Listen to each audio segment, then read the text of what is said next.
James Webb space telescope ने एक कमाल की इमेज ली है। ये इमेज हमें ब्रह्मांड के एक ऐसे हिस्से की झलक देती है जो पहले कभी नहीं देखी गई थी। ये हमें स्पेस का एक ऐसा हिस्सा दिखाती है जो हजारों गैलेक्सीज से भरा है। इन गैलेक्सीज की संख्या और विविधता अद्भुत है। इनमें से कुछ गैलेक्सीज बहुत दूर हैं, इतनी दूर कि उनकी रोशनी हम तक पहुंचने में अनगिनत साल लग गए। इतनी दूर कि उनकी रोशनी हम तक पहुंचने में लगभग 12 बिलियन साल लग गए। यह सोचकर ही रोमांच होता है। इसका मतलब है कि हम इन गैलेक्सीज को वैसी ही देख रहे हैं जैसी ये 12 बिलियन साल पहले थी। ये एक तरह से समय में पीछे देखने जैसा है। ये लगभग ब्रह्मांड की शुरुआत के समय जैसा है। हम उन पलों को देख रहे हैं जब ब्रह्मांड का जन्म हो रहा था। ये बिल्कुल टाइम में पीछे देखने जैसा है, जैसे हम एक टाइम मशीन में बैठकर अतीत की यात्रा कर रहे हो। JWST खगोलविदों के लिए एक टाइम मशीन की तरह है। दूर की चीजों को देखकर हम देख सकते हैं कि बहुत पहले ब्रह्मांड कैसा दिखता था। इससे हमें यह समझने में मदद मिलती है कि अरबों सालों में गैलेक्सीज कैसे बनती और बदलती हैं। इन दूर की गैलेक्सीज से प्रकाश की यात्रा तब शुरू हुई जब ब्रह्मांड बहुत छोटा था। उस समय गैलेक्सीज बस बनना शुरू हो रही थी। शुरुआती ब्रह्मांड खाली जगह नहीं था।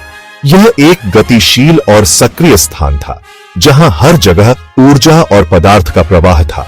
यह गैस और धूल के बादलों से भरा था। ये बादल विशाल और घने थे, जिनमें विभिन्न प्रकार के तत्व और यौगिक शामिल थे। ये बादल गैलेक्सीज के निर्माण के आधार थे। इन बादलों के भीतर छोटे छोटे कण एक साथ आकर बड़े संरचनाओं का निर्माण करने लगे। समय के साथ गुरुत्वाकर्षण ने गैस और धूल को एक साथ खींच लिया। यह प्रक्रिया धीमी लेकिन निरंतर थी, जिससे धीरे धीरे बड़े बड़े संरचनाएं बनने लगी। इससे तारे बने और अंततः पूरी गैलेक्सीज बनी। तारों के बनने से प्रकाश और ऊर्जा का उत्सर्जन हुआ, जिसने ब्रह्मांड को और भी जटिल बना दिया। इन शुरुआती गैलेक्सीज का अध्ययन करके हम शुरुआती ब्रह्मांड की स्थितियों के बारे में जान सकते हैं। वैज्ञानिक इन गैलेक्सीज का अध्ययन करके ब्रह्मांड के विकास को समझने की कोशिश कर रहे हैं। हम देख सकते हैं कि पहली गैलेक्सीज कैसे बनी और समय के साथ कैसे विकसित हुई। यह अध्ययन हमें यह समझने में मदद करता है कि आज का ब्रह्मांड कैसे अस्तित्व में आया। बिग बैंग के बाद ब्रह्मांड एक गर्म, चमकते कोहरे से भर गया था। यह कोहरा इतना घना था कि प्रकाश भी इससे बाहर नहीं निकल सकता था। जैसे जैसे ब्रह्मांड का विस्तार हुआ, यह ठंडा होता गया। इस ठंडक के कारण कोहरा धीरे धीरे पतला होने लगा और ब्रह्मांड में नई संरचनाओं का निर्माण शुरू हुआ। आखिरकार कोहरा साफ हो गया और पहले तारे और गैलेक्सीज बनने लगी। इन तारों और गैलेक्सीज ने ब्रह्मांड को रोशनी से भर दिया, जिससे एक नई शुरुआत हुई। इस अवधि को कॉस्मिक डार्क एजेस कहा जाता है।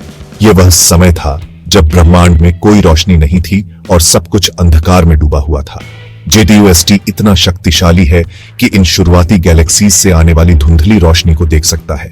यह टेलीस्कोप हमें उन रहस्यों को उजागर करने में मदद करता है जो अब तक छिपे हुए थे। इससे हमें कॉस्मिक डार्क एजेस के अंत के बारे में और जानने में मदद मिलेगी। हम यह समझ सकते हैं कि कैसे ब्रह्मांड ने अपने अंधकारमय युग से बाहर निकलकर रोशनी की ओर कदम बढ़ाया। हम अध्ययन कर सकते हैं कि कैसे पहले तारों और गैलेक्सीज ने ब्रह्मांड को रोशन किया। यह अध्ययन हमें ब्रह्मांड के विकास के बारे में महत्वपूर्ण जानकारी प्रदान करेगा। JWST की यह नई इमेज ब्रह्मांड की हमारी समझ में एक बड़ा कदम है।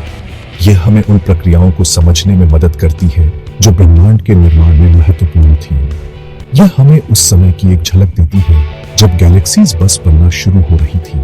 इन शुरुआती गैलेक्सीज का अध्ययन करके हम ब्रह्मांड के प्रारंभिक इतिहास को बेहतर ढंग से समझ सकते हैं। इस इमेज से होने वाली खोजें आने वाले वर्षों तक हमें हैरान करती रहेंगी।